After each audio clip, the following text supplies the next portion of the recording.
Hi friend, मेरा नाम नीरज नौटियाल है और आज हम बात कर रहे हैं क्लासिफिकेशन ऑफ डीसी मोटर की। तो बेसिकली दो टाइप से इसको क्लासिफाइड किया जाता है।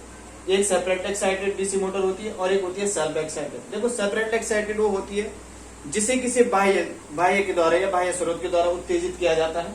सेल्फ एक्साइटेड वो होती है जिसे किसी भी एक्सटर्नल स्रोत के द्वारा उत्तेजित नहीं किया जाता है, अर्थात वह स्वतः ही एक्साइटेड होती है।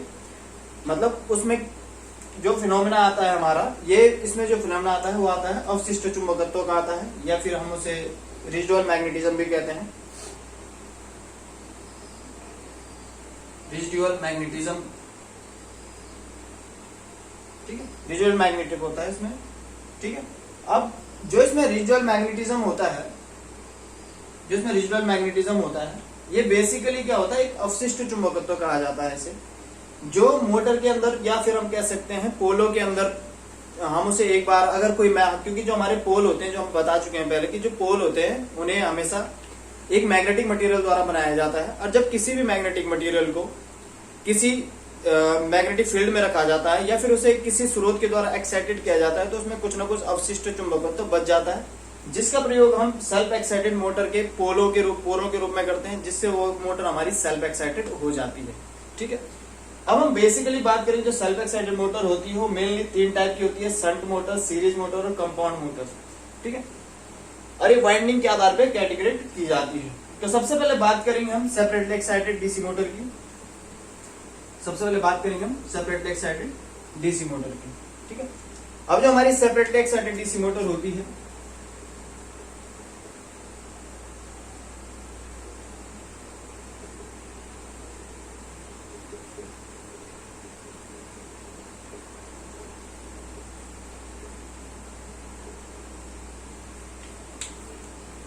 तो अगर हम बात करें सेपरेटली एक्साइटेड डीसी मोटर की, तो जो सेपरेटली अर्थात होता है कि सेपरेट का मतलब होता है जिसे पृथक रूप से क्या किया जाएगा, उत्तेजित किया जाता है। अर्थात जिसकी फील्ड वाइंडिंग को हम क्या करते हैं, पृथक रूप से उत्तेजित किया जाता है। ये किसी सोर्स लगा के, जैसे हमारे यहाँ पे वाइंडिंग आप देख रहे होंगे, ये वाइंडिंग है, तो इसकी जो फील्ड वाइंडिंग होती है जिसे हम RF से डिनोट करते हैं, और ये हमारा VF है यहाँ से, और ये इस प्रकार से IF हो गई, करंट हो गई, और ये आपको आर्मेचर दिखाई दे रहा होगा, ठीक है।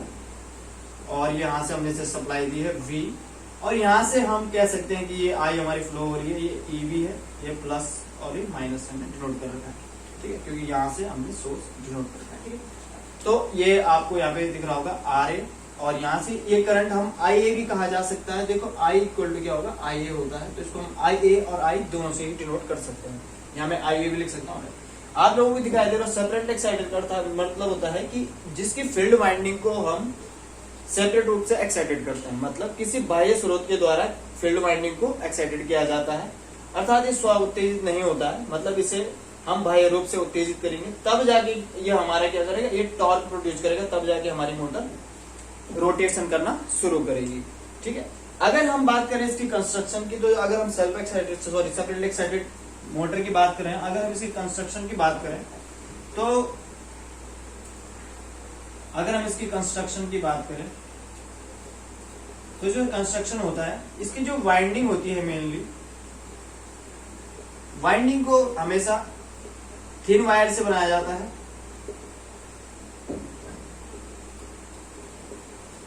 थिन वायर से बनाया जाता है तथा टर्नों की संख्या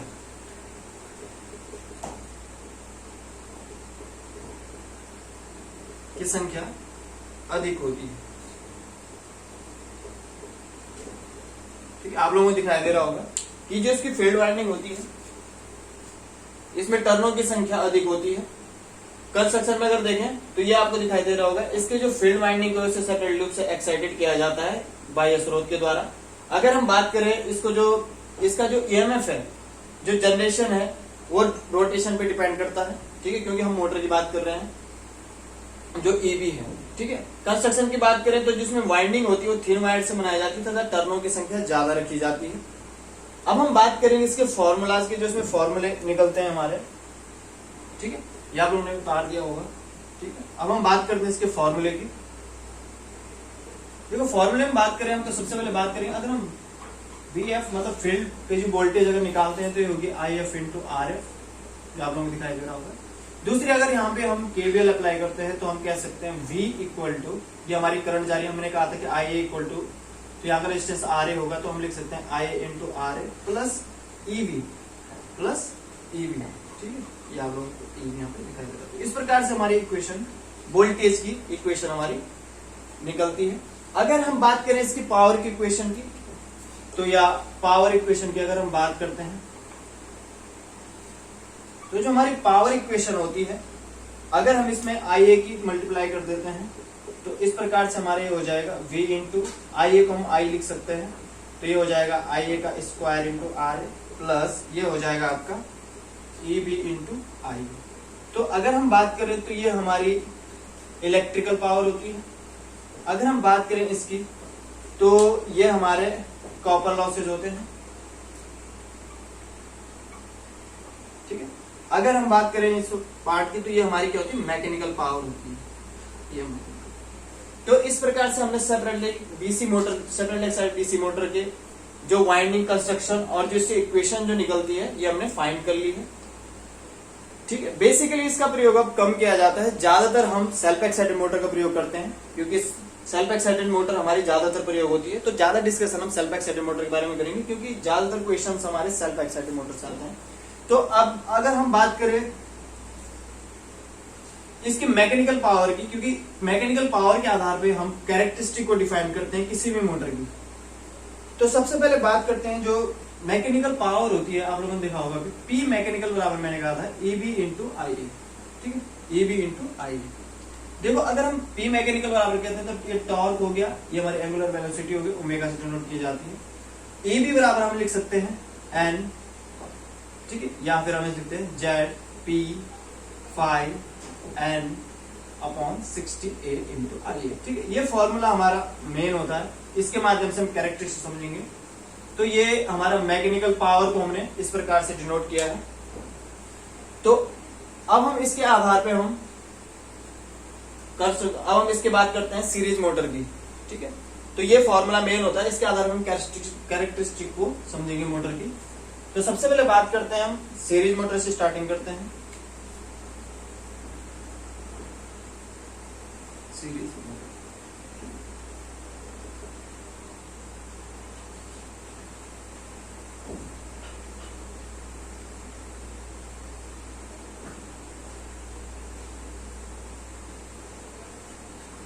ये हमारी फील्ड वाइंडिंग से RS से डिनोट करेंगे। यहाँ से जो करंट जाएगी IS से, यहाँ पे हमने IA से डिनोट किया है, यहाँ पर रेजिस्टेंस RA, ये हो गया EV, और यहाँ से हमने सप्लाई दी है V वोल्ट, प्लस माइनस कह सकते हैं, और यहाँ पे आपका प्लस प्लस माइनस, ठीक।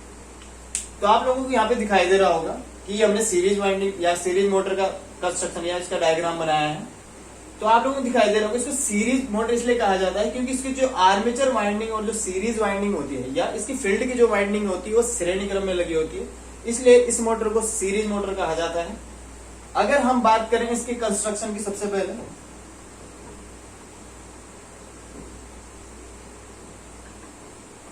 तो कंस्ट्रक्शन सबसे मेन होता है इसकी जो फील्ड वाइंडिंग होती है, ठीक है। फील्ड वाइंडिंग ये पतले तारों, मोटे तारों से बनाई जाती है, सॉरी मोटे तारों से बनाई जाती है, या थिक वायर से बनी होती है, थिक वायर से बनाई जाती है, ठीक है। थिक वायर का मतलब होता है इसका एरिया ज्यादा होता है। देखो अगर किसी भी चीज का एरिया ज्यादा होगा तो कहीं ना कहीं उसका रेजिस्टेंस क्या होगा, कम होगा। अब देखो इसको मेनली थिक वायर से बनाया जाता है, और टर्नों की संख्या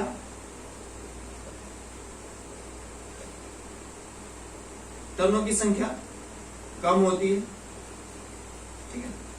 देखो इसको मोटे वायर से इसलिए बनाया जाता है क्योंकि जो सीरीज, आप लोगों को यहाँ पे दिखाई दे रहा होगा, जो आर्मेचर करंट है वो कहीं ना कहीं फील्ड से ट्रेवल होकर जा रही है। तो जो फील्ड से होकर अगर ट्रेवल होकर जाती है तो कहीं ना कहीं क्या, अगर हम इसके वाइंडिंग का रेजिस्टेंस ज्यादा रख देते हैं तो एक तो इसे ज्यादा करंट टॉलरेट करनी है, जो आप लोगों को दिखाई दे रहा है कि सारी करंट सीरीज से होकर जा रही है, यहाँ से फील्ड वाइंडिंग से होकर जा रही है। तो जब करंट की वैल्यू ज्यादा होगी तो अगर हम इसे पतले तारों से बनाएंगे तो कहीं ना कहीं इसमें लॉसेज हमारे बढ़ जाते हैं, और ये ज्यादा हीटअप होगी रेजिस्टेंस, ठीक है। और ज्यादा लॉसेज होंगे। मेनली जो हमारा होता है लॉसेज ज्यादा होंगे। अगर हम इसे मोटे से बनाते हैं तो क्या होता है, करंट इजीली इससे फ्लो हो जाती है। दूसरा, इसमें लॉसेज कम होंगे और ज्यादा से ज्यादा पावर हमारी कहां जाएगी, मैकेनिकल पावर में कन्वर्ट हो पाएगी और हमारे फील्ड में कम से कम हमारा ड्रॉप होगा। तो मेनली जो है इसलिए हम इसे मोटे तारों से और कम टर्न की बनाई जाती है। ठीक है, जो आप लोगों को यहां से समझ में आ रहा होगा। अब ये हमने देख लिया है कि जो हमारी सीरीज मोटर होती है इसमें हमेशा थिक वायर से बनाई जाती है और एरिया ज्यादा होता है। एरिया ज्यादा होने का अर्थ होता है, दोनों से देखो, एरिया अगर ज्यादा होगा तो एरिया ज्यादा होने से क्या हो जाता है कि जो हमारा रेजिस्टेंस है, रेजिस्टेंस कम होता है। ठीक है, रेजिस्टेंस का क्या होता है, कम होता है। अब बेसिकली ये हमारे मेन पॉइंट है इसमें। अब हम इसके इक्वेशन की बात कर लेते हैं। तो अगर हम इसकी इक्वेशन अगर हम केवीएल अप्लाई करते हैं हम यहां से, तो इस प्रकार से हमारा केवीएल अप्लाई होगा। तो ये V इक्वल टू हो जाएगा ISC RSC plus IA RA plus EB। तो ये हमारी यहाँ पे इसकी इक्वेशन फाइंड हो जाती है। अगर हम बात करें इसके करंट की, तो करंट इसकी सेम होती है। ठीक है, करंट इसकी सेम होती है, आप लोगों को दिखाई दे रहा होगा। IA इक्वल टू I होता है और हम ये कह सकते हैं I इक्वल टू IA और ये हो गया ISC, जो हमारी ISC होती है। क्या होती है, तीनों करंट इसमें सेम होती है। तो I equal to I equal to ISC। ठीक है, जो तीनों करंट अगर हम बात कर रहे हैं इसको हम इस प्रकार से लिख सकते हैं ISC। ठीक है, या मतलब जिसको ऐसे भी लिखा जा सकता है या फिर हम ऐसे भी लिख सकते हैं, जैसा आप लोगों को दिखाई दे रहा होगा यहाँ पे। अगर हम इसको यूं लिख देते हैं I equal to IA equal to ISC, तो इस प्रकार से हम इसे डिनोट कर सकते हैं करंट को। तो यहां से हमने इसकी कंस्ट्रक्शन की बात कर ली कि किस प्रकार से, और हमने इसके फॉर्मूला भी, मेन फॉर्मूले को निकाल लिया है कि किस प्रकार से हम इसमें बोल्ट जो आपके EMF है या EMF या फिर हम RA की वैल्यू को फाइंड कर सकते हैं। ठीक है, अब हम बात करते हैं इसकी कैरेक्टरिस्टिक की। ठीक है, अब हम बात करेंगे इसकी कैरेक्टरिस्टिक की, सीरीज मोटर की कैरेक्टरिस्टिक की बात करते हैं। जो हमारी सीरीज मोटर होती है बेसिकली, अगर हम इसकी कैरेक्टरिस्टिक की बात करते हैं, अगर हम बात करें इसकी कैरेक्टरिस्टिक की,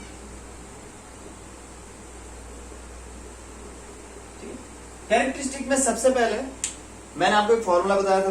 पहले हम उस फॉर्मूले को नोट कर लेंगे, उस आधार पर हम सारी कैरेक्टरिस्टिक को निकाल लेंगे। ये हमने फॉर्मूला निकाला था N/60। ये हमारा EMF का फॉर्मूला होता है EB का, और ये हमारी IA। ठीक है, अब देखो सबसे पहले जो हमारा है, सबसे पहले जो रिलेशन है वो कहीं ना कहीं हमारा किसका है। सबसे पहले हम बात करेंगे इसकी टॉर्क लोड कैरेक्टरिस्टिक की। तो अगर हम कैरेक्टरिस्टिक की बात करें तो सबसे पहले बात करेंगे हम टॉर्क लोड कैरेक्टरिस्टिक की। ठीक है, सबसे पहले बात करेंगे हम किसकी, टॉर्क लोड कैरेक्टरिस्टिक। ठीक है, टॉर्क लोड कैरेक्टरिस्टिक। ठीक है, अगर हम इसकी बात करते हैं तो हम इसके डायग्राम के माध्यम से समझेंगे। ठीक, ये आप लोग यहाँ पे दिखाई दे रहा होगा। ये हमारा टॉर्क और ये हमारा लोड। लोड से संबंधित, मतलब लोड का मतलब होता है लोड करंट से मतलब होता है, लोड करंट से मतलब होता है लोड का।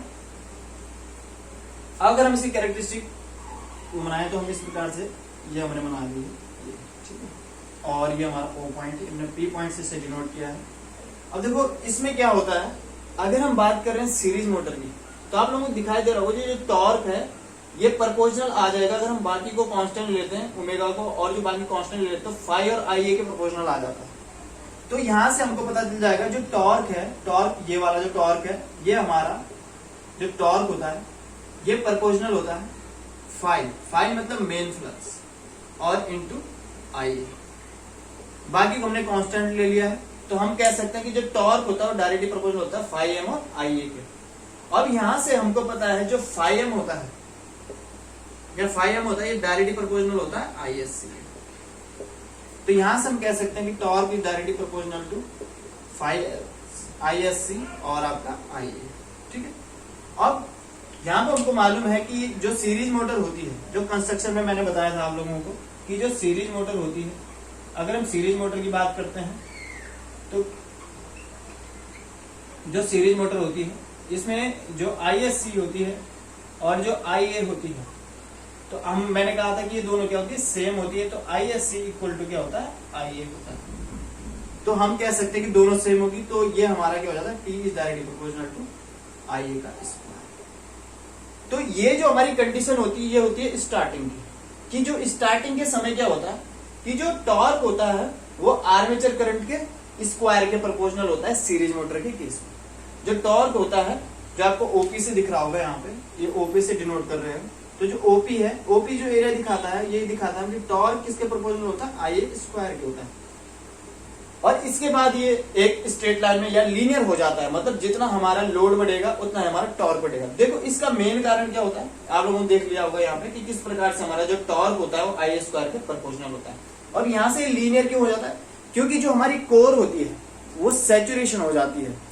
तो ये अगर हम बात करें इसकी, ये जो पार्ट है, ये वाला जो पार्ट है ये होता है,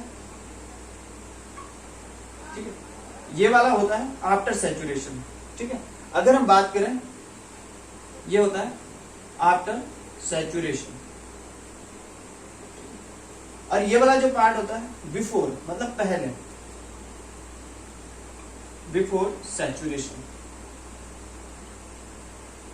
तो ये दोनों पार्ट अलग अलग होते हैं। अगर हम बात करें, जो टॉर्क होता है आफ्टर सैचुरेशन के बाद, तो जो लोड के डायरेक्टली प्रोपोर्शनल होता है, और बिफोर मतलब पहले, ठीक है, पहले जो हमारा टॉर्क होता है वो IA स्क्वायर के प्रोपोर्शनल होता है सैचुरेशन के। तो इस प्रकार से हमने इसकी टॉर्क लोड कैरेक्टरिस्टिक, तो यहां से हमको पता चल चुका है जो टॉर्क होता है वो IA स्क्वायर के प्रोपोर्शनल होता है सीरीज मोटर के केस में स्टार्टिंग में, अर्थात इसका जो टॉर्क होता है वो क्या होता है, ज्यादा होता है, ठीक है। ये हम कैरेक्टरिस्टिक इसके लास्ट में एक एनालाइज करेंगे कि क्या क्या चीज इसमें मेन होती है। लास्ट में इस टॉपिक जब हमारा पूरा हो जाएगा फिर हम उसके बाद इनको नोट डाउन करेंगे, ठीक है। तो ये आपने देख लिया होगा कि जो टॉर्क होता है वो आफ्टर सैचुरेशन बात करें तो प्रोपोर्शनल हो जाता है, ठीक है। तो ये कंडीशन हमने देख ली कि आफ्टर सैचुरेशन क्या हो जाता है, जो टॉर्क होता है वो डायरेक्टली प्रोपोर्शनल होता है IA के। और बिफोर मतलब पहले की बात करें तो जो टॉर्क होता है वो क्या होता है, IA स्क्वायर के प्रोपोर्शनल होता है, ठीक है। अब हम, ये हमारा टॉर्क लोड कैरेक्टरिस्टिक था। अब हम दूसरी जो कैरेक्टरिस्टिक होगी इसमें, वो हम बात करेंगे अब स्पीड लोड कैरेक्टरिस्टिक की। Load characteristic, speed load characteristic. देखो जो स्पीड लोड कैरेक्टरिस्टिक होता है, अगर हम इसका डायग्राम बनाते हैं, तो स्पीड लोड जो कैरेक्टरिस्टिक होता है, ये हमारा स्पीड है और ये हमारा लोड है, ठीक है। स्पीड और लोड, तो ये हमारा इस प्रकार से होता है। अब इसे हम समझेंगे कैसे होता है। देखो आप लोगों को यहाँ पे दिखाई दे रहा होगा, अगर हम सबको कांस्टेंट ले लेते हैं तो कहीं ना कहीं जो हमारा n है वो कहाँ चला जाता है, इनवर्स में चला जाता है। तो हम कह सकते हैं, या हम ये कह सकते हैं कि I को अगर हम नीचे लेके चले जाए तो I क्या चला जाता है, इनवर्स में चला जाता है। तो हम कह सकते हैं, या आप लोगों को दिखाई दे रहा होगा, अगर मैं इसको यहाँ लेके चला जाता हूँ तो ये क्या हो जाता है, बाकी कांस्टेंट ले लेता हूँ तो n is inversely proportional to IA। और IA हमको पता है कि जो हमारी सीरीज मोटर होती है उसमें IA और IL क्या होती है, सेम होती है। तो हम कह सकते हैं इनवर्स में होता है कि जैसे जैसे हम लोड को बढ़ाएंगे वैसे वैसे क्या होगा, हमारी कहीं ना कहीं जो हमारी स्पीड है वो घटती चली जाती है सीरीज मोटर के केस में, ठीक है। तो इस फॉर्मूले के आधार पे हमने निकाल दिया है कि जो सीरीज मोटर होती है, अगर हम स्पीड लोड कैरेक्टरिस्टिक, कि अगर हम कहीं ना कहीं अगर हम लोड बढ़ाते हैं तो कहीं ना कहीं हमारी जो मोटर की स्पीड होती है वो कम हो जाती है। अब देखो इसकी जो लास्ट कैरेक्टरिस्टिक आती है, ठीक है, तो यहां से हमने समझ लिया है कि जो स्पीड लोड कैरेक्टरिस्टिक क्या होती है, इनवर्स होते हैं, ठीक है। अब जो दूसरी कैरेक्टरिस्टिक आती है हमारे, ये होती है टॉर्क स्पीड, या फिर स्पीड टॉर्क कैरेक्टरिस्टिक भी कहते हैं हम इसे, स्पीड टॉर्क कैरेक्टरिस्टिक, ठीक है, स्पीड टॉर्क कैरेक्टरिस्टिक। तो ये भी लगभग सेम ही होती है। ये हमारा n हो गया, ये हमारा t हो गया, ठीक है। अगर हम इसे कैरेक्टरिस्टिक की बात करते हैं तो आप लोगों को यहाँ पे दिखाई दे रहा होगा कि जो टॉर्क है वो IA के प्रोपोर्शनल आ रहा है, टॉर्क IA के प्रोपोर्शनल है। और जो IA का उसका रिलेशन हम पहले निकाल चुके हैं कि जो n होता है वो 1/IA होता है। तो हम कह सकते हैं कि ये हम इस प्रकार से डिनोट कर सकते हैं, जैसे IA, तो IA हमको पता है कि जो IA होता है टॉर्क है, तो हम ये रिलेशन यहाँ से निकाल सकते हैं, torque inversely proportional to speed is inversely proportional to torque. तो इस प्रकार से अगर हम टॉर्क को बढ़ाते हैं तो कहीं ना कहीं हमारी स्पीड भी क्या हो जाती है, कम हो जाती है। तो ये हमारी बेसिक कैरेक्टरिस्टिक होती है एक सीरीज मोटर की। अब हम बात करते हैं इसके जो मेन जो हमने इससे फॉर्मूलाज निकाले हैं। तो यहाँ से आपने देखा होगा इस फॉर्मूले के माध्यम से हमने क्या इसकी कैरेक्टरिस्टिक को सारी फाइंड कर लिया है। ठीक है, मेन ये फॉर्मूला होता है। ठीक है, अब हम बात करेंगे इसके कुछ बेसिक्स या फिर जो मेन चीजें होती हैं। तो देखो सबसे पहले आता है इसका जो मेन आता है वो सबसे पहले होता है यूजेस कहाँ होता है। अगर हम बात करें इसकी यूजेस की, तो अगर हम यूजेस की बात करें तो इसका मेनली यूज होता है ट्रैक्शन में। ठीक है, दूसरा होता है क्रेन में, और जो तीसरा मेन यूज होता है वो होता है ट्रॉली में, ट्रॉली और या फिर हॉइस्ट में। तो इसके जो बेसिकली यूज होते हैं ट्रैक्शन, क्रेन, ट्रॉली और हॉइस्ट में किए जाते हैं जो सीरीज मोटर होती है। अब इसके कुछ इंपॉर्टेंट पॉइंट है या नोट कह सकते हैं, जो नोट है मेन चीजें हैं जो पूछी जाती है पेपर में। देखो अगर हम इसकी कैपेसिटी की बात करें, कैपेसिटी मतलब होता है क्षमता। तो इसकी जो क्षमता होती है वो लगभग 3000 एचपी तक होती है, हॉर्स पावर कहा जाता है एचपी तक। और अगर हम बात करें इसके वोल्टेज के हिसाब से तो 1.5 किलोवोल्ट तक हम इसका प्रयोग कर सकते हैं कैपेसिटी का। ठीक है, अगर हम बात करें इसकी स्टार्टिंग टॉर्क की, जो इसका स्टार्टिंग टॉर्क होता है ये लगभग 40 और कहीं कहीं और 5T भी दिया होता है। मतलब देखो ये मतलब होता है, इसका मतलब होता है कि जो स्टार्टिंग टॉर्क होता है, ये वाला जो टॉर्क होता है ये होता है लोड टॉर्क। लोड टॉर्क मतलब कि जो स्टार्टिंग टॉर्क होता है वो लोड टॉर्क का 4 से 5 गुना होता है सीरीज मोटर के केस में। ठीक है, अगर हम बात करें इसके जो हमने कुछ पॉइंट मैंने कहा था कि मैं लास्ट में लिखाऊंगा, तो जो मेन पॉइंट था मैंने पहला पॉइंट बताया था कि बिफोर सैचुरेशन, मतलब सैचुरेशन से पहले जो टॉर्क होता है वो IA² के प्रोपोर्शनल होता है। ठीक है, अगर हम बात करें आफ्टर सैचुरेशन, तो after saturation torque is directly proportional to IA। और जो हमारा लास्ट जो पॉइंट हमने निकाले थे कि जो इसकी कैरेक्टरिस्टिक होती है जो मेनली अगर हम देखें तो N is inversely proportional to IA and N is inversely proportional to 1/T। तो यहां से हमारी ये मेन इसकी चीजें हैं। कैपेसिटी 3000 एचपी तक या 1.5 kV तक। अगर हम बात करें इसके एफिशिएंसी की, एफिशिएंसी की बात करें तो लगभग 85% या 85% तक, 80 से 85 के बीच में इसकी एफिशिएंसी होती है। ठीक है, तो इस प्रकार से कुछ मेन पॉइंट है। अब देखो इसमें इसको कभी भी बिना लोड के या नो लोड के नहीं चलाया जाता है, हमेशा ही लोड पे चलाना पड़ता है। उसका मेन कारण क्या होता है वो हम लास्ट है हमारा, फिर हम ठीक है। मेन कारण होता है कि यहां से आपने देखा होगा कि जो रिलेशन हमने टॉर्क एक हमने लिखा था, फॉर्मूला लिखा था ये वाला भी, EB इंटू आई। तो EB की वैल्यू हमने लिखी थी इस प्रकार से ZP5N/68 इंटू आई। तो यहां से अगर हम देखें तो अगर हम सिर्फ फाई और फ्लक्स और इसका रिलेशन निकालते हैं स्पीड का, तो हमको यहां से ये इनवर्स हो जाएगा। अगर हम इसको नीचे ले जाते हैं तो कहीं ना कहीं जो रिलेशन होगा वो N is inversely proportional to 5। देखो अब यहां से हमारा जो रिलेशन आता है कि अगर 5 0 होगा, ठीक है, तो स्पीड क्या हो जाएगी हमारी इन्फिनिटी हो जाती है आइडियल कंडीशन में। तो इनवर्स है दोनों, तो हम कह सकते हैं कि सीरीज मोटर को